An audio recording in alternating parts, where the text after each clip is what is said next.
हाजी मस्तान हैदर मिर्जा, जिसका समंदर पे राज, उसी का मुंबई अंडरवर्ल्ड। मुंबई अंडरवर्ल्ड का सबसे पहला कानून, और जाहिर सी बात है कानून पहला तो बनाने वाला भी पहला ही होगा। ये कानून बनाया मुंबई के पहले डॉन ने, जिसका पूरे समंदर पे राज था। नमस्ते दोस्तों, स्वागत है आप सभी का हमारे YouTube चैनल गैंगशाला में। आज की कहानी बहुत ही रोमांचक होने वाली है, इसलिए अंत तक जरूर जुड़े रहिएगा। तो बढ़ते हैं कहानी की ओर। मुंबई के समंदर पे राज करने वाला, मुंबई अंडरवर्ल्ड का पहला डॉन और मुंबई अंडरवर्ल्ड की नींव रचने वाला, सुनकर आप में बहुत से लोग समझ ही गए होंगे। आज हम बात करने वाले हैं मुंबई अंडरवर्ल्ड के शहंशाह हाजी मस्तान हैदर मिर्जा की। जी वही जिन पे सुल्तान मिर्जा का कैरेक्टर बनाया गया।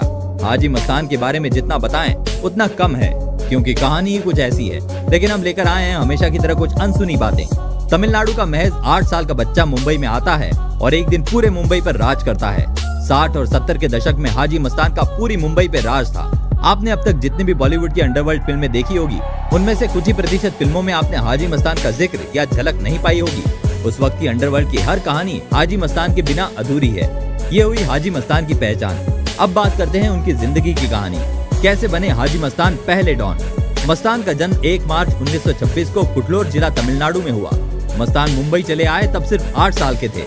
मुंबई के क्रॉफोर्ड मार्केट में अपने पिताजी के साथ साइकिल बनाने की दुकान खोली और मुंबई के व्यापार की दुनिया में महज 8 साल की उम्र में पहला कदम रखा। 1944 में मस्तान मुंबई डॉक में कूली का काम करने लगे। मेहनत और मिलजुल कर रहने की आदत से मस्तान सबसे अच्छा रिश्ता या कम से कम जान पहचान तो रखता ही था। हुसैन जैदी ने लिखी हुई मुंबई अंडरवर्ल्ड की मशहूर किताब डोंगरी टू दुबई में इस दौर का मस्तान का एक किस्सा लिखा हुआ है। मस्तान जब मुंबई डॉक में काम करते थे तब वहाँ बहुत से अरबी आते थे। कहा जाता है उस वक्त वे एक दूसरे से बात करने के लिए उर्दू भाषा इस्तेमाल करते थे।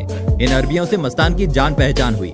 उन अरबियों में से एक थे शेख मोहम्मद अल गालिब। मस्तान और गालिब में दोस्ती हुई और कुछ ही समय में दोनों काफी अच्छे दोस्त बन गए। गालिब ने भरोसा करके मस्तान को कुछ सोने के बिस्किट दिए और गेट पार करके बाहर वापस करने कहा। मस्तान ने वो बिस्किट पगड़ी में छिपाए और बाहर आके उन्हें लौटा दिए। ये थी मस्तान की जिंदगी की पहली स्मगलिंग यानी तस्करी। गालिब का भरोसा मस्तान ने जीत ही लिया था, तो आए दिन की ये आम बात हो गई थी। कुछ महीनों तक गालिब मस्तान को सोने के छोटे छोटे बिस्किट देता रहा और मस्तान उन्हें बाहर जाके वापस करता रहा। कुछ महीनों बाद गालिब ने मस्तान को सोने के बिस्किट से भरा हुआ एक बक्सा दिया। मस्तान ने होशियारी से वो बाहर लाया और बाहर गालिब को लौटाने की कोशिश करते उससे पहले गालिब को पुलिस ने पकड़ लिया। 3 साल तक इन बिस्किट का क्या हुआ ये बात किसी को पता नहीं। 3 साल बाद जब गालिब जेल से छूटे तब मस्तान को उनके सोने के बारे में पूछा। मस्तान इस सवाल का जवाब देने के लिए गालिब को सीधा अपने घर ले आए और वो सोने का बक्सा उन्हें थमा दिया। गालिब समझ नहीं पाए कि वो बोले तो क्या बोले। इतने हक्का बक्का रह गए इस सोच में कि कैसे कोई आदमी 3 साल में सोने के एक टुकड़े को भी हाथ न लगाए और एक झोपड़े में हिफाजत भी करे और किसी को कानो कान खबर भी नहीं। गालिब बहुत चौंक गए थे, क्योंकि उन्हें लगा था कि कोई भी इतना सोना लेकर फरार भी हो जाए तो जिंदगी आराम से गुजार सकता है। और मस्तान ने 3 साल तक वफादारी से उस सोने की हिफाजत की। गालिब मस्तान की ईमानदारी से बेहद खुश हुआ और उसने मस्तान को गले लगा लिया। गालिब ने मस्तान को अपना पार्टनर बना लिया। ये थी मस्तान की पहली सीढ़ी। इसके बाद मस्तान की जिंदगी में बदलाव आने लगा। गालिब का पार्टनर होने का रुतबा तो था ही, लेकिन मस्तान को इस चीज का घमंड नहीं था, क्योंकि उन्हें शौक था जरूरतमंदों को मदद करना। माझगांव डॉक में गुंडागर्दी का माहौल था। वहाँ के लोकल गुंडे शेर खान की दहशत होने के कारण वो मजदूरों से हफ्ता लेता था। मस्तान को ये बात जरा भी मंजूर नहीं थी, क्योंकि 12-15 रुपए कमाने वाला इंसान इन गुंडों को रोज का 1 रुपया क्यों दे। मस्तान ने शेर खान के खिलाफ जाने की गुजारिश सभी मजदूरों से की, लेकिन उसकी दहशत की वजह से किसी ने भी ये हिम्मत नहीं की, सिवाय एक आदमी के। उसने कहा कि पहल करोगे तो मैं साथ खड़ा रहूंगा। मस्तान ने आगे की एक न सोची और उस एक आदमी के साथ मिलकर दोनों शेर खान के गुंडों के सामने लकड़ी और लोहे का रॉड लेकर खड़े हो गए। दोनों ने मिलकर उन 4-5 गुंडों की जमकर धुलाई की। गुंडों की हालत देखकर बाकी मजदूरों को हौसला मिला कि 2 लोग ये कर सकते हैं तो सब मिलकर क्यों नहीं कर पाएंगे। सभी मजदूरों ने हिम्मत जुटाई और मस्तान के साथ जुड़ गए। मस्तान का रुतबा और बढ़ गया और अब उनके साथियों की गिनती बढ़ने लगी। दोस्तों, आपको ये बात जानकर हैरानी होगी कि सिर्फ सुल्तान मिर्जा का ही नहीं, तो एक और किरदार हाजी मस्तान पे बनाया गया था। ये डॉग का वाकया 1975 में रिलीज हुई अमिताभ बच्चन की मशहूर फिल्म दीवार में दर्शाया गया है।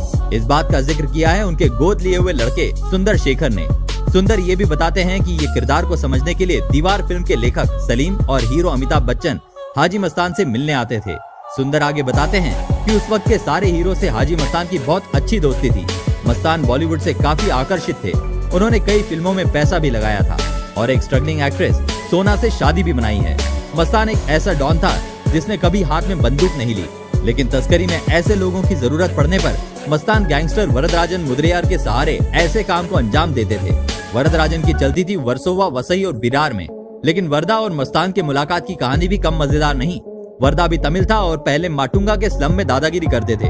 अवैध शराब का व्यापार, डॉग से चोरी, ऐसे काम करते थे। एक बार वरदा डॉग में चोरी करते हुए पकड़ा गया।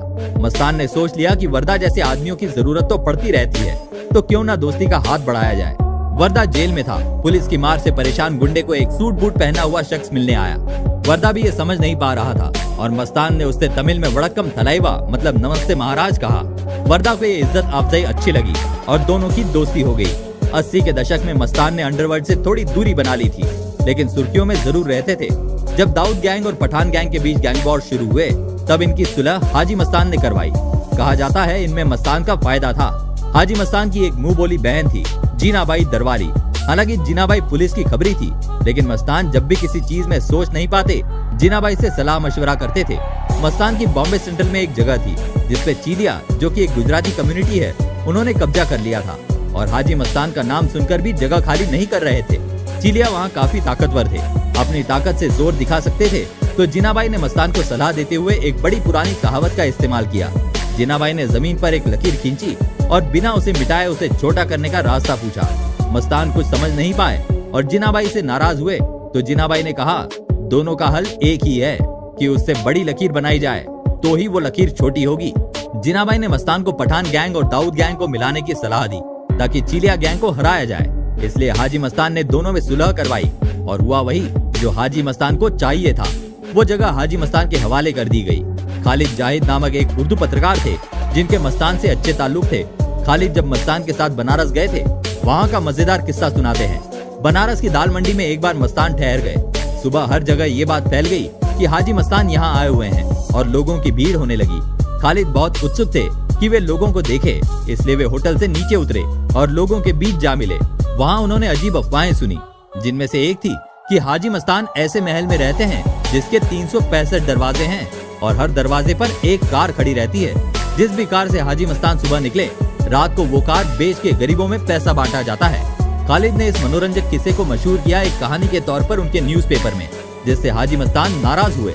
आगे खालिद बताते हैं कि 80 के दशक में हाजी मस्तान अंडरवर्ल्ड से दूरी बनाने की वजह थी वो बदलता माहौल। लगभग 20 नए गैंग्स बन चुके थे और उनकी ताकतें बढ़ने लगी थी।